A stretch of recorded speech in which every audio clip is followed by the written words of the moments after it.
amigos do Tiro Esportivo, sejam muito bem-vindos ao canal Shooter. E eu estou aqui hoje no clube para mostrar para vocês um review de uma carabina de ar comprimido bruta, muito bruta, a N11S Nitro, que é produzida pela turca Crow Arms. Essa belezinha aqui, desculpa gente, belezinha não, belezona, quem ficar com a gente no review até o final vai entender o que eu estou querendo dizer com isso, foi emprestada pela Scope Cam para que a gente pudesse mostrar cada detalhe dela para vocês. Os defeitos, as qualidades, as particularidades, enfim, vai ser um daqueles reviews com padrão shooter de qualidade que vocês já conhecem. No final, vai parecer que vocês usaram essa arma junto comigo para poder decidir se essa é a arma certa para você ou não, se é isso que você está buscando ou não.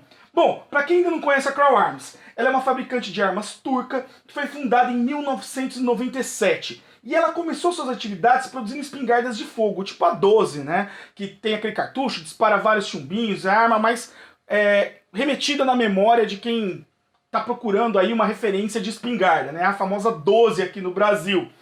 Bom, apesar de ter começado no mundo das armas de fogo, ela se tornou um dos principais atores turcos no mercado de armas de ar comprimido. E hoje ela exporta para mais de 60 países, entre eles o Brasil. E por aqui, essas armas são importadas pela FXR, que é responsável por toda a distribuição e suporte da marca no país. A Crow, pessoal, ela é conhecida por fazer armas com design mais bruto, é um padrão da indústria turca, né? São armas com aparência mais poderosa, com mais potência. A ideia das armas turcas está ligada muito a esse conceito de design. E a N11S Nitro é fruto dessa história. Ela foi desenhada dentro de uma concepção de potência que norteia toda a produção de armas de ar comprimido turca.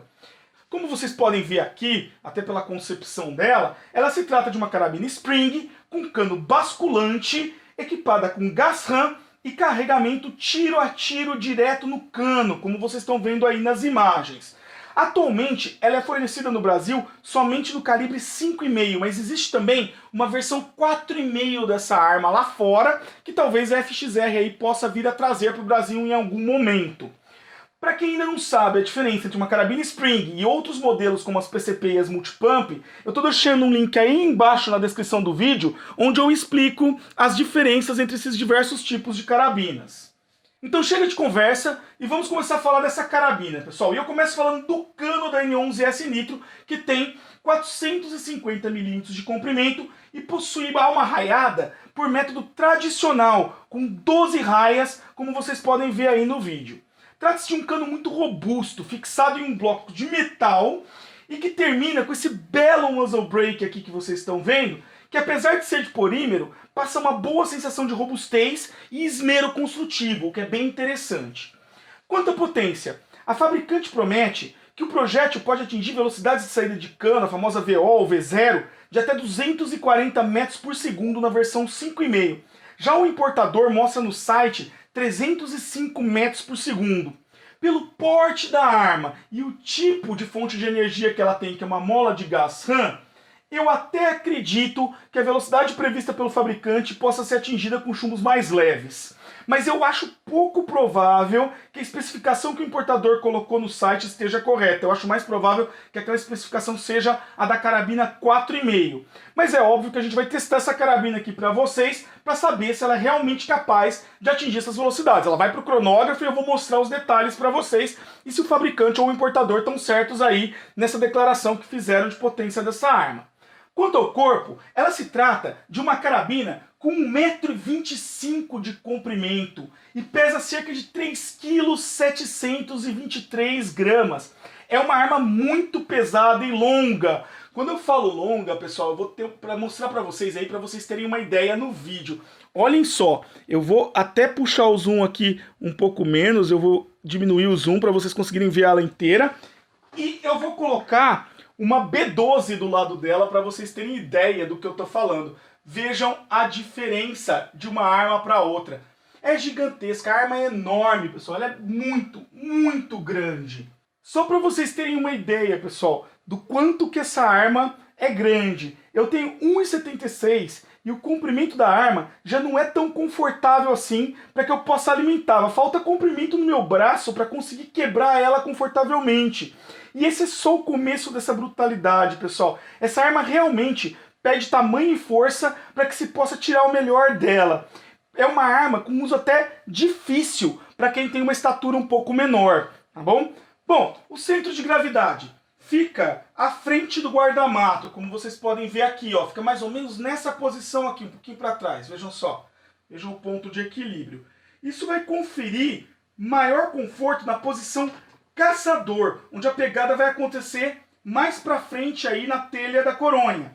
Na posição precisão, que é aqui mais próximo do guarda-mato, né, que a gente apoiaria aqui, ela tende a desequilibrar forçando o cano para baixo, como vocês estão vendo aí, o que deixa ela bem desconfortável para o uso nessa posição. Então já começa a ficar claro que não é uma arma de prova, não é uma arma para esse tipo de aplicação. Ela tem aplicações aí um pouco diferentes.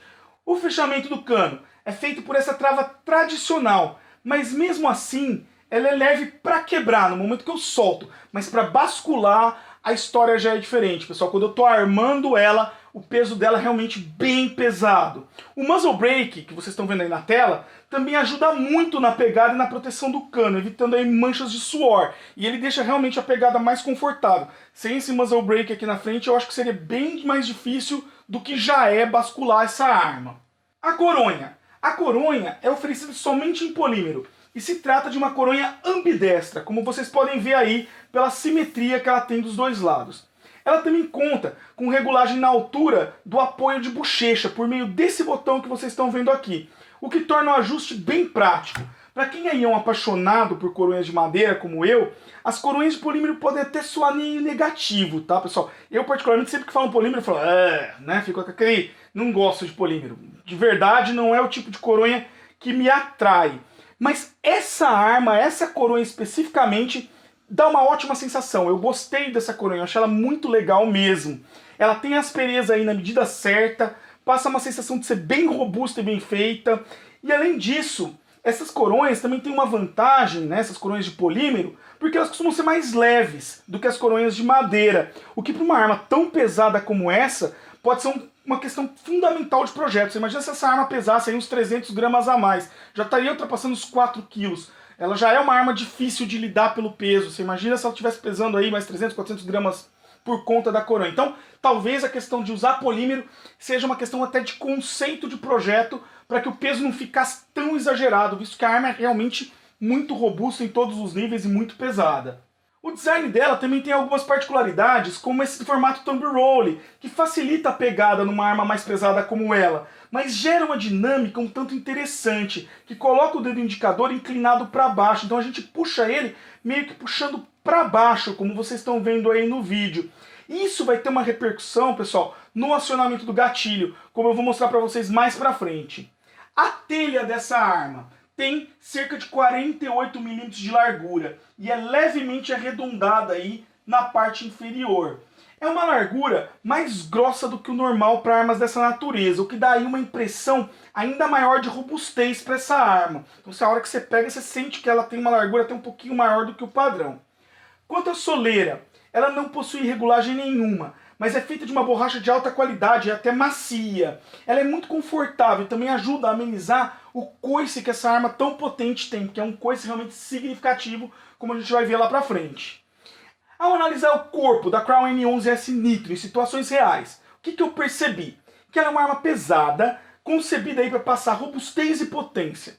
Apesar aí da suavidade para quebrar o cano, a força necessária para armar é enorme, gente. Nas séries de tiro que eu fiz, eu fui forçado a fazer várias paradas de descanso. E ao final do dia, meu braço esquerdo ficou bem cansado e dolorido, como se eu tivesse realmente feito academia. Ela é uma arma bem pesada mesmo. As nossas séries são muito longas, né? A gente faz centenas de tiros aí para conseguir trazer esses reviews para vocês. E realmente foi muito desgastante o processo. Talvez tenha sido a sessão de tiros mais desgastante que eu já fiz na minha vida. A sessão que eu fiz com essa arma aqui.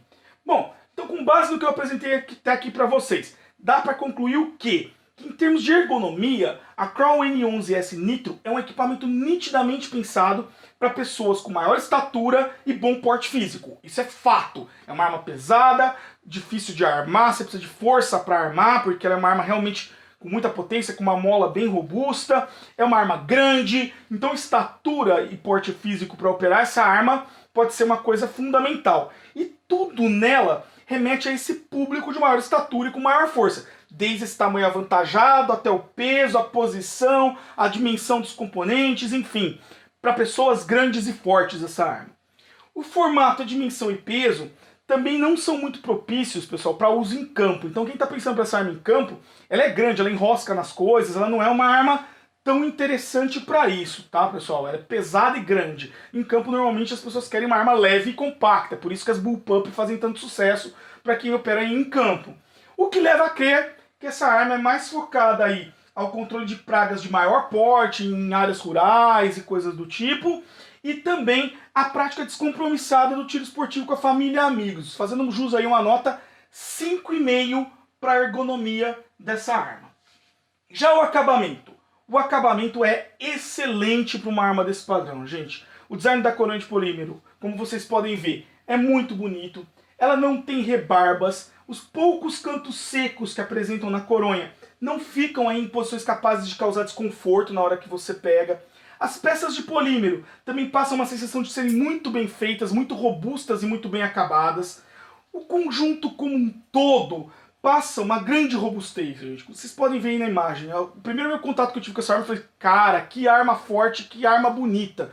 Tá? Porque é um primeiro contato realmente muito legal. As partes metálicas também são extremamente bem acabadas. Chega a impressionar, pessoal. A oxidação é linda, as gravações são elegantes, como vocês podem ver, bem feitas. É realmente uma arma com acabamento muito bom para uma arma de mola, muito acima da média que eu estou acostumado a ver nesse tipo de arma, tá? Eu tenho muita referência das espanholas e eu acho que nesse padrão aqui eu só vi as inglesas até hoje. Então são armas realmente muito bem acabadas. O acabamento, inclusive, é bem superior ao encontrado em concorrentes mais caras, como algumas Gamo. Então isso realmente impressiona. Esse belo design e esse bom acabamento das peças de polímero, e principalmente essas belas partes metálicas que realmente chamam muita atenção, vão garantir para essa arma uma nota de acabamento 8,5. Quanto à mira, ela possui uma massa de mira truglo, feita em polímero, com túnel fixo e fibra ótica. Os elementos são finos e conectados ao muzzle brake, formando um conjunto bem harmônico, como vocês podem ver aí na imagem. A alça de mira também é uma truglo com fibra ótica. Ela também é feita integralmente em polímero e apresenta regulagem vertical por meio desse parafuso e horizontal por meio desse aqui. O conjunto, pessoal, tem um excelente brilho, com linhas bem finas, como é padrão nos conjuntos produzidos pela Truglo. O design é que é um pouco diferente do padrão. Ele passa bastante robustez e se integra de maneira bem harmônica com o conjunto da arma, mas ele não é tão funcional. As regulagens não possuem tanta precisão e a mira peca nos cliques, que são ausentes nas regulagens verticais e não são tão precisos nas horizontais. Então, diante dessas características do sistema de pontaria, ela faz jus a uma nota 6. Além do conjunto de mira aberta, ela ainda suporta acessórios desse trilho híbrido, acoplado no corpo da arma, que permite o uso de montes rabo de andorinha de 11 mm ou Picatinny de 20 mm. Essa é a terceira arma que eu vejo com esse recurso que eu julgo ser muito prático, pois permite aí o uso da maioria dos montes que acompanham as principais lunetas do mercado. Se bem, pessoal, que com uma arma como essa, um monte com sistema de absorção de impacto é um item praticamente obrigatório. Como a gente vai ver mais adiante, ela é uma arma que tem um recuo extremamente violento. Tão violento que durante os testes que a gente fez, os parafusos que fixam o próprio trilho na arma, esses que vocês estão vendo aí em cima, foram soltando, exigindo que a gente fosse fazendo vários apertos durante o uso. Então, para quem optar por uma arma como essa, eu até sugiro que uma das primeiras coisas que você faça é colocar trava-rosca nesses parafusos de médio torque, porque senão você vai ter aí esse trilho soltando e isso obviamente vai prejudicar o seu tiro. Aqui a gente não coloca isso, porque a gente sempre testa a arma como ela é para vocês, a gente não faz nenhuma alteração para testar as armas. Então o que vocês vão ver nos nossos testes é exatamente o que essa arma é, como ela sai da caixa, sem nenhuma modificação nunca, para que você possa pegar e usar. Então, se você pegar essa arma, tirar da caixa e usar, o que você vai encontrar é exatamente o que você está vendo aqui nesse review. Bom, dito isso, vamos passar para um item que eu considero bem importante, que é a trava de segurança. Ela segue um padrão já encontrado em várias carabinas de mola do mercado. Fica numa posição cômoda, como vocês estão vendo aí, logo à frente do gatilho. E só possui acionamento manual, não é uma trava automática. Isso é um pecado, tá, pessoal? Eu acredito que travas deveriam ser sempre automáticas em armas de pressão, especialmente em armas de mola. E até modelos mais baratos, como a G10 da CBC, já estão saindo com esse recurso. Então eu acredito que uma arma desse potencial, com essas características, merecia uma trava de segurança automática. Mas de qualquer forma, ela já é uma trava de segurança legal.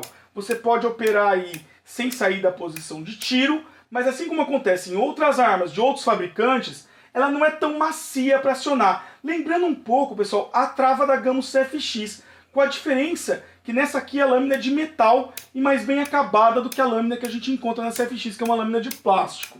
Resumindo, pessoal, ela é uma trava de gatilho boa e bem posicionada, mas não é excepcional. Por isso a N11S merece uma nota 7 nesse quesito. Consolidando essas notas que a N11S teve até aqui para os elementos do seu corpo e da sua ergonomia, agora eu estou pegando todas essas notas e tirando uma média delas, ela faz jus a uma nota 6,8 para o projeto do seu corpo.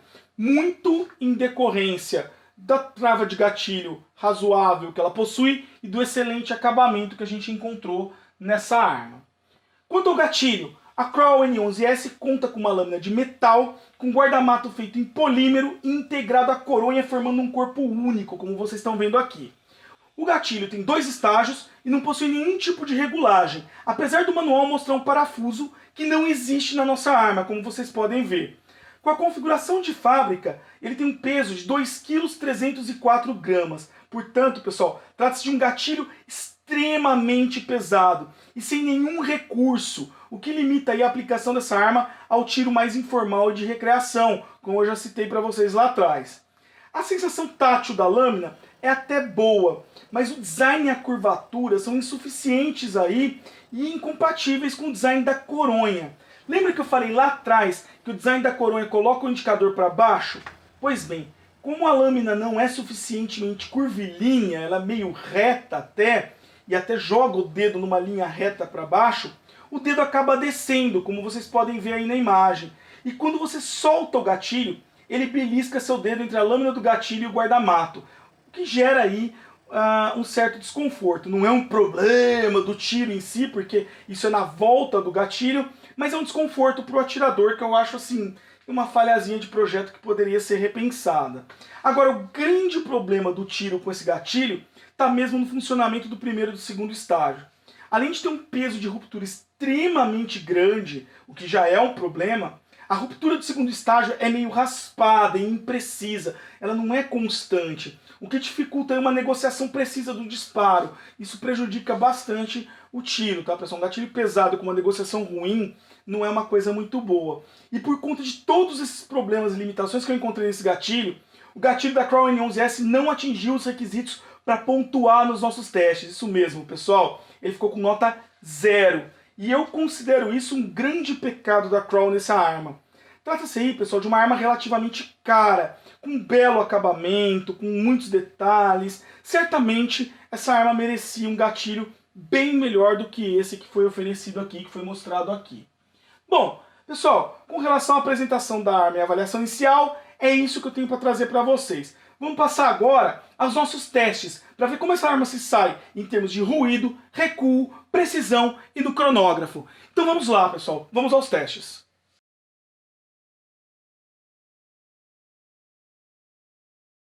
E para começar, eu trouxe a carabina aqui para a linha dos 10 metros do clube com esse decibelímetro, que eu vou ajustar para detectar o pico de máximo ruído. Então vamos lá, vamos ver qual vai ser o pico de máximo. Como vocês podem ver, 113,1 decibéis. Pessoal, é um nível de ruído bem alto, ainda não atingiu o limiar da dor, mas te permite no máximo uns 10 minutos de exposição diária, ou seja, uma arma que exige o uso de abafador ou um uso muito pouco frequente, e por isso ela faz jus a uma nota de ruído de apenas 7,1.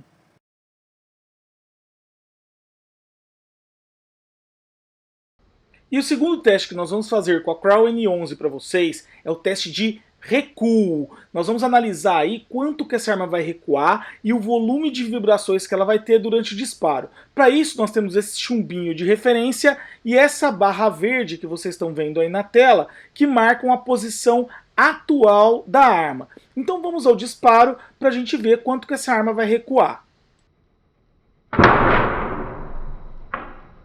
como vocês puderam ver, foi um recuo expressivo, da ordem de 13,47 milímetros. É o maior recuo já medido aqui no canal, pessoal. E isso teve, obviamente, uma repercussão, né? O impacto no ombro é bem significativo. E como eu usei essa arma o dia inteiro, né, com uma intensidade muito grande, para poder fazer esse review para vocês, no dia seguinte eu acordei ainda sentindo o ombro, né, com uma ligeira dorzinha no ombro, no lugar onde estava apoiada a arma para absorver o impacto. Então isso, pessoal, atrapalha bastante o disparo e torna o uso dessa arma bem cansativo. Um aspecto positivo é que, como vocês podem ver aí na imagem, as vibrações não foram tão intensas. Na verdade, o chumbinho cai não porque ele é lançado para cima, mas porque a hora que a arma recua, ele pega no trilho e acaba girando e caindo, né? Porque o recuo foi realmente muito forte. Mas vibrações em si não é uma coisa que eu senti com muita intensidade nessa arma. Ela é uma arma com vibrações até bem controladas, principalmente para o nível de impacto que ela tem por conta desse recuo. Uma outra coisa interessante que eu pude reparar na dinâmica do disparo dessa arma é que ela tem um impacto de final de curso muito significativo. Pela primeira vez na minha vida, eu senti o impacto de final de curso durante o tiro. O que é esse impacto de final de curso que eu tô falando para vocês, pessoal? Quando eu disparo uma carabina Spring, a mola empurra o êmbolo para frente e a arma para trás. Isso é a parte responsável pela maioria do recuo de uma carabina Spring. Por isso que o recuo de uma carabina Spring é tão violento, porque a energia que é usada para empurrar o êmbolo, que é bem pesado, para frente, é a mesma que empurra a arma para trás. Lei da ação e reação. Só que quando o êmbolo chega no final da câmara, ele bate como se fosse um martelo e empurra a arma violentamente para frente. Esse é o impacto de final de curso, pessoal. E é esse impacto que é perigoso. É ele que quebra a luneta, é ele que é o maior responsável por desregular a luneta nas Spring e assim por diante. E aqui nessa arma, como vocês podem ver aí no vídeo, esse impacto é significativo. Reparem na linha verde e vejam tanto que a arma vai avançar para frente. Como vocês puderam ver, o impacto é expressivo, a arma avança significativamente para frente e ela termina, inclusive, avançada muito para frente do que ela partiu, né, no início do disparo. Então ela tem um impacto de final de curso significativo a ponto de no disparo você sentir a arma puxando a sua mão de volta para frente, coisa que é incomum de você sentir, porque normalmente ela volta muito próximo do lugar do disparo, né? Ela volta pouco para frente do lugar do disparo, de tal forma que não é sempre que você consegue sentir essa volta depois do recuo. Mas nessa arma tudo é tão bruto, tudo é tão forte, que você acaba sentindo esse impacto na volta da arma. Isso torna praticamente obrigatório o uso de um monte de absorção de impacto, como vocês estão vendo aí no vídeo, tá? Então eu preciso usar um monte de absorção de impacto para uma arma dessa magnitude. E é por conta dessa dinâmica de disparo que produz esse recuo de 13,47 milímetros e depois esse impacto tão violento para frente que essa arma faz jus a uma nota de recuo de 3,1. Não é uma nota muito alta, até porque é um recuo muito expressivo, tá, pessoal? É realmente significativo, você sente o impacto de maneira bastante significativa, tanto no recuo quanto no impacto de final de curso, e por isso que a nota dela acabou não ficando tão boa assim. É uma arma realmente muito bruta, como eu disse para vocês, grande, com muita força, e a brutalidade se estende também ao recuo.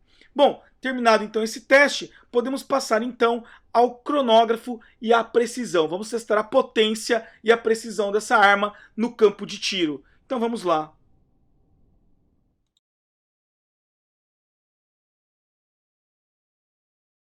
E para testar a potência e a precisão da Crown N11S Nitro para vocês, nós trouxemos ela aqui no clube, na linha dos 10 metros, montamos o cronógrafo com setup certinho, como vocês estão vendo, montamos ela na estativa com um monte de absorção de impacto Scope Angel, como vocês estão vendo, para evitar que a luneta desregule, como a gente disse para vocês lá atrás. E nós vamos fazer o teste padrão nosso com esses 7 chumbinhos 5,5, começando com o rifle Premium Series Flathead, depois o rifle Premium Series Round, que são 2 chumbinhos nacionais de boa qualidade, depois JSB Exact de 18 grains, o Gamo Match, o Gamo Pro Magnum, que vocês estão vendo aqui do lado, o Tecnogun Vetor Olímpico e o Tecnogun Strike, na linha dos 10 metros. Então vamos aos testes, pessoal. Eu vou acelerar o vídeo aí para a gente ganhar tempo.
Bom, pessoal, testes terminados.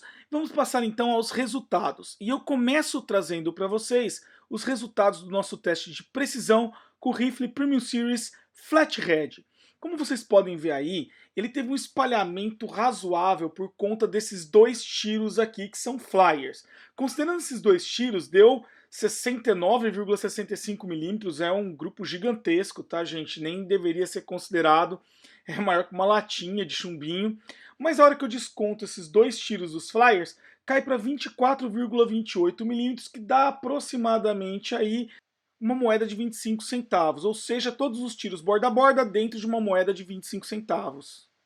O melhor resultado que a gente teve aqui no teste foi com o rifle Premium Series Round. Como vocês podem ver aí, ele fez um grupo de 36,75 milímetros. Mas se nós tirarmos esses 3 flyers que estão na zona amarela, sobra um grupo de 7 tiros com 18,94 milímetros, que cabe dentro aí de uma moeda de 10 centavos. Então ela teve um grupo mais espalhado, mas o que eu vim observando com essa arma durante os tiros, vocês vão ver aí durante a apresentação dos resultados de precisão, é que ela tem uma propensão até alguns flyers. Às vezes ela até agrupa bem com um chumbinho, concentra bem aí uns 6, 7 tiros em 10, mas ela escapa aí 1, 2, 3 flyers que acabam prejudicando um pouco os grupos. Acredito que por essa potência que ela tem ser muito grande, o recuo com esse impacto muito forte, acredito que esses sejam os pontos que acabam prejudicando um pouco esses agrupamentos. Mas nesse caso, o melhor resultado que ela teve foi com o Rifle Premium Series Round, e como vocês podem ver, ela conseguiu aí um grupo de 7 tiros que ela concentrou numa moeda de 10 centavos. Então é um grupo bem interessante já, principalmente para uma arma dessa potência.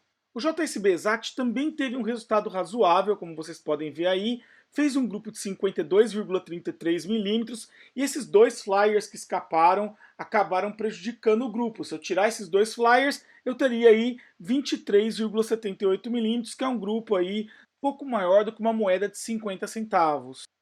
Já o resultado do Gamo Pro Magnum já ficou fora daquilo que é considerado razoável para uma arma nessa distância, tá? Pelo menos para nossos critérios. Ele fez um grupo aí de 31,10 milímetros com 9 tiros, concentra os 9 tiros, e se você considerar esse flyer aqui, 42,83 milímetros.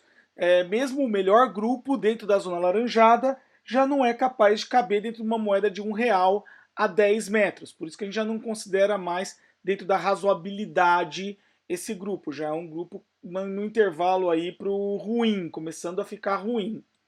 O Gamo Match também teve um resultado que não foi dos melhores, com 34,84 milímetros, ele acabou sendo o pior resultado daqui do teste. Ah, mas por quê? A gente viu alguns que estavam até maiores os grupos. Sim, pessoal, mas ali a gente tinha alguns flyers isolados e a gente tinha grupos muito concentrados. Aqui no Gamo Match ficou bem espalhado, e mesmo que a gente isole os flyers, o resultado não melhora muito. A hora que a gente desconta a nota do flyer, o resultado não melhora muito. É um grupo de 34,84 milímetros, relativamente bem distribuído aí, com 3 tiros fora do núcleo central. Mesmo que eu agregue o núcleo central, eu não consigo aí melhorar tanto esse resultado. Por isso que o Gamo Match acabou ficando com o pior resultado aqui do nosso teste. Agora, a grande surpresa mesmo ficou com o Tecnogun Vetor Olímpico, que é um chumbinho bem barato e foi o segundo melhor do teste, ficando na frente, inclusive, do JSB Exact de 18 grains. Ele fez um grupo aí de 29,61 milímetros, e se eu descontar esses 2 tiros aqui como flyer, ele cai para 22,19 milímetros. É um resultado bem interessante e razoável já para uma distância de 10 metros. Não é o resultado ideal, né? Não está naquela faixa de arma de prova, mas já é um resultado razoável, principalmente para um chumbinho tão barato, né, como o Vetor Olímpico. Já o Strike não teve o mesmo resultado, tá? Já gerou um grupo aí de 40,35 milímetros. Fazendo uma ressalva, pessoal, esse tiro aí que eu marquei com caneta, que eu estou mostrando com a seta para vocês, é um tiro que eu errei, tá? No momento que eu fui disparar, eu toquei errado na arma, eu apoiei errado e a arma ficou inclinada, ela ficou fora de nível. Então por isso que eu desconsiderei esse tiro, porque eu prejudiquei a arma. E aí eu dei os outros tiros, então foram dados 11 tiros, e esse tiro foi marcado por um erro de atirador, tá? Então os outros 10 tiros estão concentrados aí nesse grupo de 40,35 milímetros. E se eu descontar os flyers, né, que estão aí nessa zona amarela, eu vou para 23,29 milímetros. Não é um grupo tão bom, tá? Por conta dos flyers aí.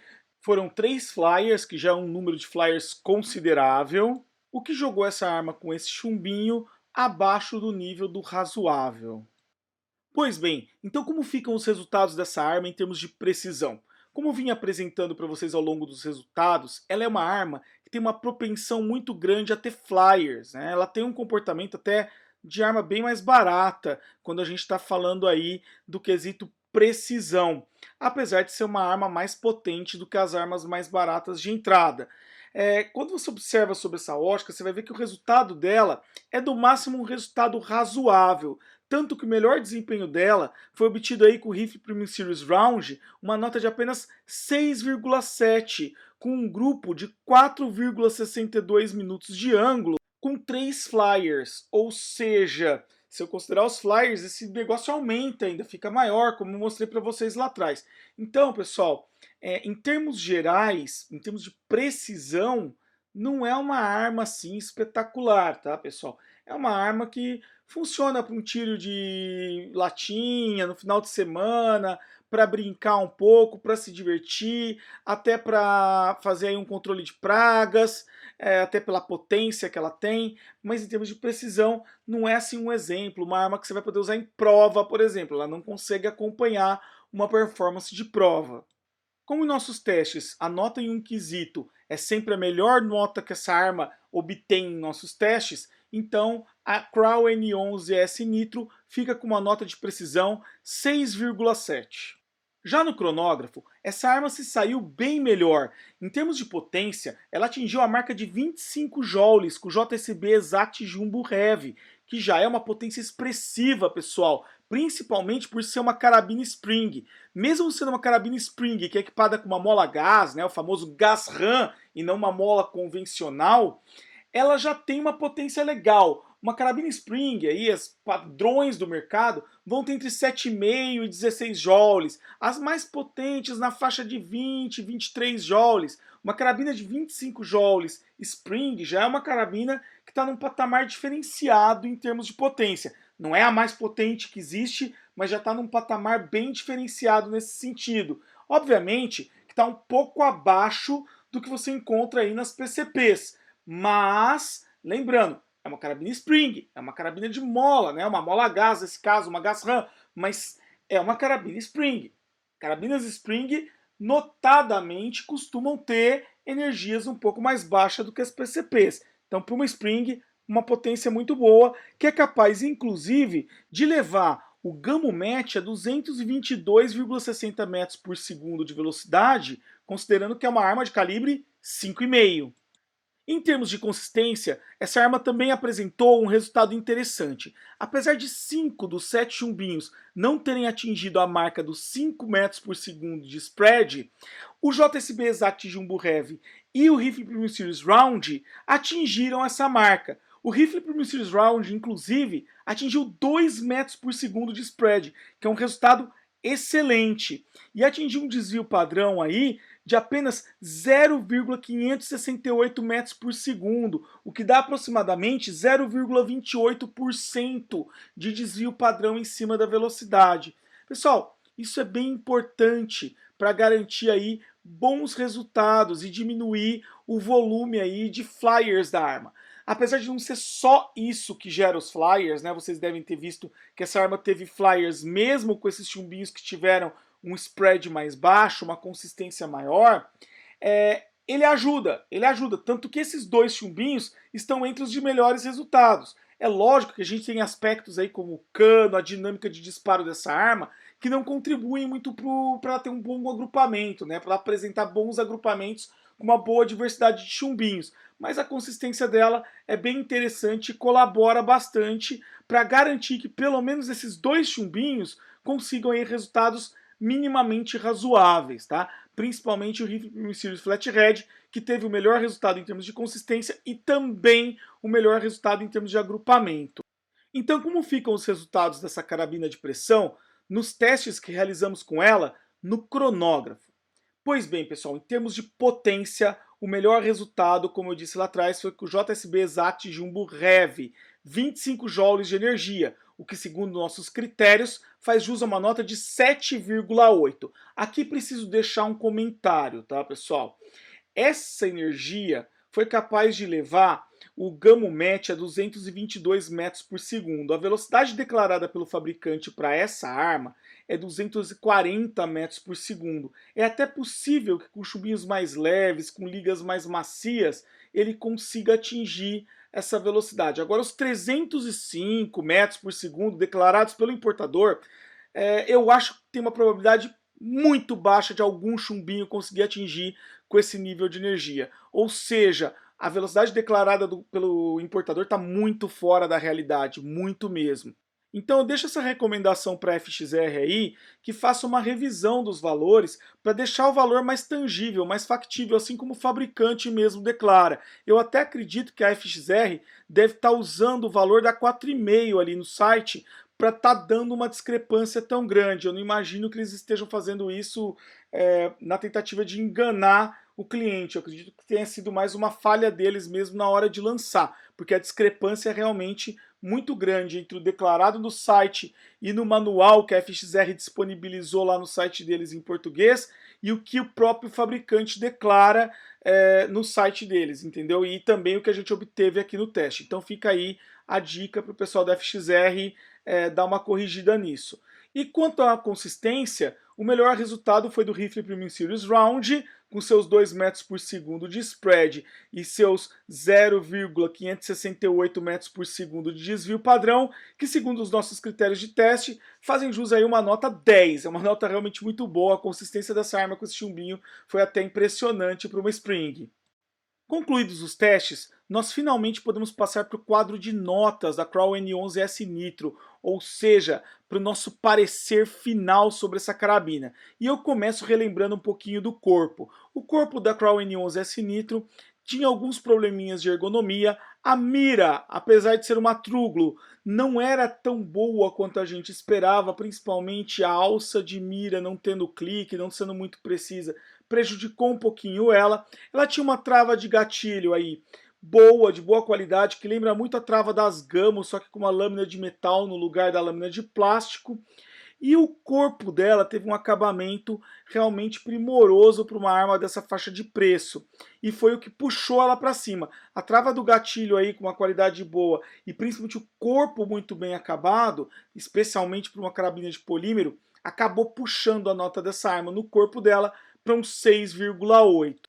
Agora, o gatilho foi o grande ponto fraco dessa arma. Ele nem sequer pontuou nos nossos testes. Isso nunca aconteceu, pessoal. E por que ele não pontuou? Vamos relembrar aqui. Não tinha nenhum tipo de regulagem, que é uma coisa que conta pontos no nosso teste, e tinha um peso de ruptura muito acima do nosso limite de peso tolerável para um gatilho, né? Então, isso acabou prejudicando bastante o desempenho dessa arma em termos de gatilho e ela acabou não pontuando, tirando uma nota 0 em nossos testes, tá? Um gatilho realmente muito sofrível, muito ruim, tem problemas ergonômicos, tem problemas aí na negociação, é extremamente pesado, não é regulável, é o grande ponto fraco e a Crown devia trabalhar melhor em cima desse gatilho. Essa arma, principalmente nessa faixa de preço, merece um gatilho melhor do que esse.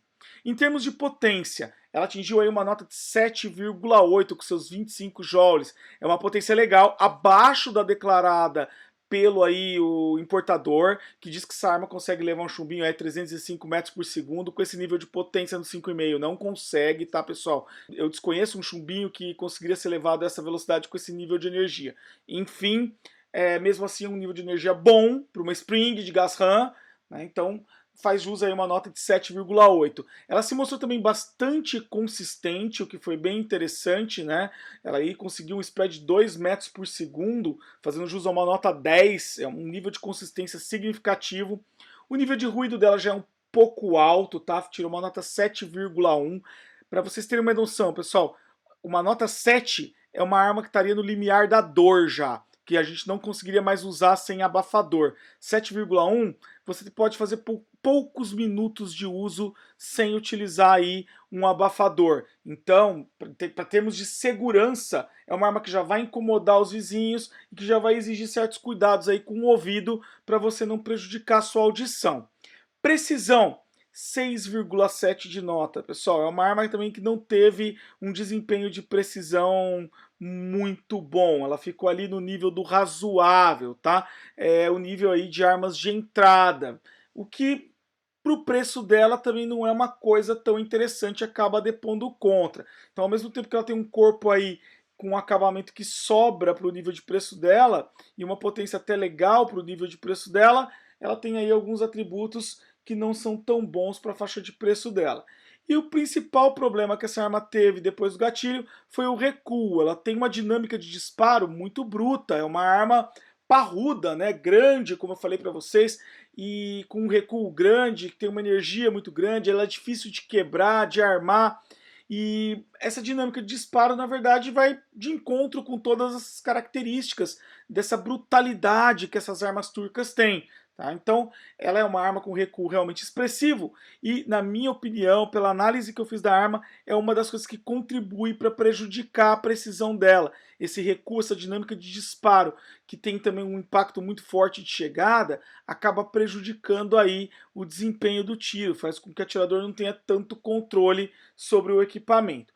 Com isso, a média de nota dessa arma foi um 5,9, o que para o preço dela, tá? Que no momento em que a gente fez esse review aqui, estava na faixa dos R$ 2.465, com o câmbio aí do dólar a 5,25, que daria aproximadamente uns 469 dólares, tá? Para essa arma, em preços nacionais, daria um custo-benefício para essa arma de 7,2, tá bom, pessoal? Então, se estiver pensando em comprar uma Crown N11S Nitro, o que você vai estar recebendo de legal com ela? Um corpo muito bem acabado, uma potência legal, com uma arma consistente, né, mas com algumas dificuldades aí em termos de dinâmica de recuo, qualidade do gatilho e assim por diante. E como a gente não pode nunca ter tudo, né, que eu sempre digo, a gente tem que sempre avaliar tudo isso sob a ótica do preço, e quando eu coloco tudo isso na balança sob a ótica do preço,